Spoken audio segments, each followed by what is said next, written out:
এই 54 বছর যে বাড়িটার সামনে কেউ কোনো গন্ডগোল করার সাহস পায় নাই, এই এনসিপির কুত্তার বাচ্চারা তোমরা হিজড়ার মতো পিছন পাশ থেকে গিয়ে তোমরা করো, তোমরা পার্টি অফিসে আসতা, পার্টি অফিসে আমরা তো ছিলামই, তারপরে তোমরা একদম হিজড়ার মতো গিয়ে আজকে আতর্কিত হামলা করলা এবং আমাদের রংপুরের মানুষের হৃদয়ের যে রক্তক্ষরণ, সেই রক্তক্ষরণ কিন্তু চলছে।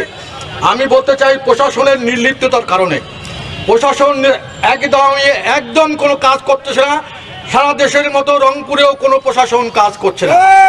আমি একটু অনুরোধ করব প্রশাসনের কর্মকর্তাদেরকে যারা আছেন, বিশেষ করে পুলিশ, আপনার বিজিবি, আপনার সেনাবাহিনী, তাদেরকে অনুরোধ করব যে আপনারা দরকার হলে যদি আপনারা আইন শৃঙ্খলা রক্ষা করার জন্য, মানুষের জানমাল নিরাপত্তা দেওয়ার জন্য আপনাদেরকে আমাদের মানুষের ট্যাক্সের টাকায় আপনাদের বেতন হয়, আপনারা কারো দলদাসে পরিণত হয়েন না।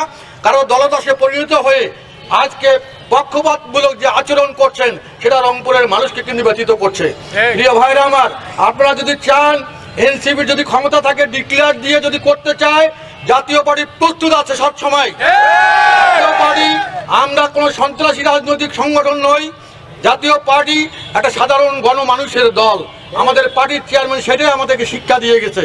আমরা কোনো ভাঙচুর, সন্ত্রাস, চাঁদাবাজ, দখল বাণিজ্যের মধ্যে জাতীয় পার্টি কোনোদিনের ছিল না, আমরা এখনো নাই, ভবিষ্যতেও থাকবো না। রংপুরে আজকে 54 বছর ধরে জাতীয় পার্টি করা হয়।